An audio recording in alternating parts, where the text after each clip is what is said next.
আজ শুক্রবার 22শে শ্রাবণ 2025 সালের 8ই অগস্ট, সিংহ রাশি, সিংহ লগ্ন, লিও সাইনের জাতক জাতিকাদের আজকের দিনটি কিন্তু অতিরিক্ত সাবধানতা অবলম্বন করেই অতিবাহিত করতে হবে।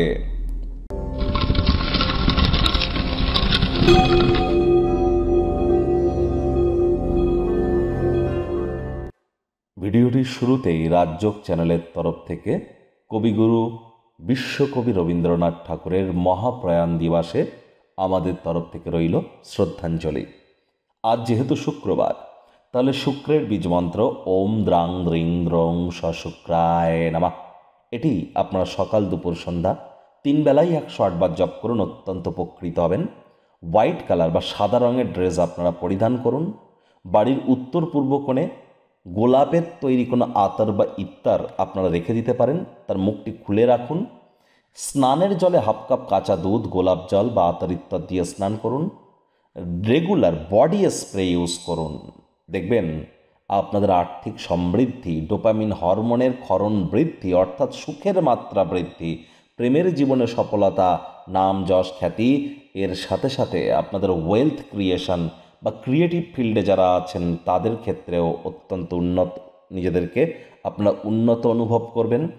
মহিলাদের ক্ষেত্রে বা মহিলাদের জন্য আপনারা আজ অবশ্যই বলবো লক্ষ্মীর পাঁচালি আপনারা আজ নিরামিষ খেয়ে সন্ধেবেলার সময় স্নানাদি সেরে আপনারা পরিষ্কার পরিচ্ছন্ন বস্ত্র পরিধান করে লক্ষ্মীর ঘটের সামনে বসে পাঠ করুন। এটি আপনাদেরকে বহুলাংশ উপকৃত করতে চলেছে। ভাগ্য মিটার আজ আপনাদের বলছে 2.5 আউট অফ 10, ভাগ্য আপনাদের অনুকূলেই থাকবে। দেখুন, কোনো নেগেটিভ বা নেতিবাচক কথাবার্তা বলতে কিন্তু আমাদেরও ভালো লাগে না, তবে গ্রহ নক্ষত্রের হেরফের অনুযায়ী ইন জেনারেল ডেলি প্রেডিকশন আমরা প্রস্তুত করে থাকি। যাদের চন্দ্র রাশি সিংহ, এই গণনা তাদেরই কিন্তু অধিকাংশ ক্ষেত্রে খাটবে। আজ কায়িক পরিশ্রমের কারণে শরীরে ক্লান্তি অনুভব কিন্তু আপনারা করতেই পারেন। ওজন বুঝে ভোজন গ্রহণ করুন, রাস্তাঘাটে সাবধানে গাড়ি ঘোড়া চালান। অর্থগত ব্যাপারে ব্যয়বহুল একটি দিন, খরচ বাড়বে। নতুন উদ্যোগ পরিকল্পনার পাশাপাশি নতুন নির্মাণ কার্যকে আজ আপনারা পিছিয়ে দিন। চাকরিজীবী যারা আছেন তাদের অফিসের পরিবেশ এক প্রকার বেশ, বস কলিগদের সাথে ভাব ভালোবাসাও বাড়বে, কর্মে গতি অনুভব করবেন। গার্হস্থ্য জীবন শান্তিপূর্ণ এবং প্রশংসার যোগ্য থাকবে। এমন কোনো পোশাক পরিচ্ছদ পরিধান করবেন না যা আপনার কাছের মানুষজনদের কাছে আপনাকে শোভনীয় না দেখায়।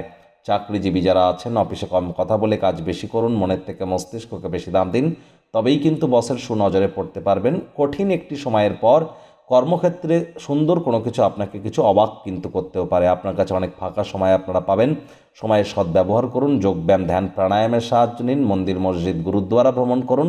আধ্যাত্মিক কর্তাকর্ত্রীদের সংস্পর্শে যান, মানসিক প্রফুল্লতা পাবেন। রাজনীতিবিদরা জনসংযোগ বৃদ্ধি করুন। শিক্ষার্থী বিদ্যার্থীদের পড়াশোনায় মনোযোগ আরও বৃদ্ধি করতে হবে।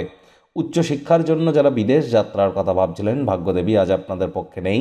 সন্তান সন্ততি থেকে থাকলে তাদের দিকে কঠোর সজাগ দৃষ্টি বজায় রাখুন। হাউসওয়াইফ যারা আছেন দিনের শুরুটা তাড়াতাড়ি করুন। প্রেমিক প্রেমিকা, স্বামী স্ত্রী উভয়ের ক্ষেত্রেই বলবো রূঢ় বাক্যের প্রয়োগ, অশ্লীল ব্যবহার যেন করবেন না। তৃতীয় কোনো ব্যক্তিকে ভুলেও সম্পর্কের মধ্যে যেন প্রবেশ করতে দেবেন না, সম্পর্কের দুর্বলতা কিন্তু আরও বেড়ে যেতে পারে। শত্রুপক্ষ, বিরোধী পক্ষ একটু হলেও শক্তিশালী কিন্তু থাকছে। পরিবার পরিজন, নিকটস্থানীয় ব্যক্তিবর্গ, বন্ধু স্বজন সকলের সাথেই ভাব ভালোবাসা বাড়বে। পরিবারের প্রতি সকল প্রকার দায়িত্ব সঠিক সময়ের মধ্যে সুনিপুণভাবে পালন করতে আপনারা সক্ষম হবেন।